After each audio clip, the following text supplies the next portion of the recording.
السلام عليكم. النهاردة هنعمل بطاطس بالفراخ في الفرن بطريقة جميلة وسهلة وممكن اي حد يعملها. وزي ما انتم شايفين كده كل حاجة واخدة وش جميل ومتحمرة والفراخ يعني دايبة دوب.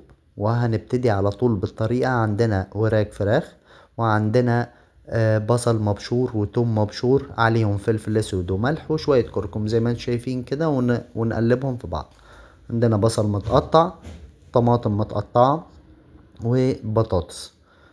عندنا بقى هنجيب الحشو بتاعنا ده هنحطه جوه الفراخ زي ما انتم شايفين بوريكم كده جوه الجلد بطريقة سهلة وما فيهاش اي كلام. هنحط الحشو اهو زي ما انتم شايفين وهيتبقى معانا شوية في الوش مع رشة فلفل اسود وشوية ملح على وش الفراخ من فوق. وادي التتبيلة بتاعتكم يعني هتبقى جميلة. جربوا الطريقة دي هتبقى جميلة.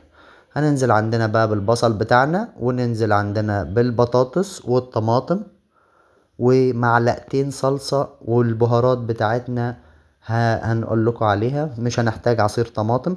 وعندنا قرن شطة برضو هنقطعه كده وننزل علينا بالبهارات، شطة وفلفل اسود وملح وكزبرة وكمون وبهارات مشكلة او 7 بهارات. نقلب الكلام ده كله في بعض مع معلقة صلصة بس نقلبهم كويس زي ما انتم شايفين كده منظرها متبل. ننزل عندنا بقى على الوش بالفراخ بتاعتنا تمام ومكعب زبدة كده نوزعه على الصينية كلها. وبعدين هنخش بالصينية دي الفرن لمدة 5 دقايق كده من غير مية ولا اي حاجة. اول ما الصينية عندنا تسخن والفرن يسخن تمام وتبقى تحس ان صوت الصينية طلع كده في الفرن، هنزود لتر ونص مية او لتر مية ونسيبها تستوي على درجة حرارة 200 يعني درجة متوسطة مش عالية اوي. وهتطلع معانا بمنظر جميل. ودي يعني اسهل طريقة للبطاطس بالفراخ بس طريقة جميلة وهتعجبكم بالذات التتبيلة اللي جوه الفراخ اللي عاملينها جوه الفراخ دي لما بتستوي كويس مع الفراخ بتديلها طعم تاني خالص. وياريت تدعموني باشتراك لقناتي ولايك وما تنسوش التعليقات.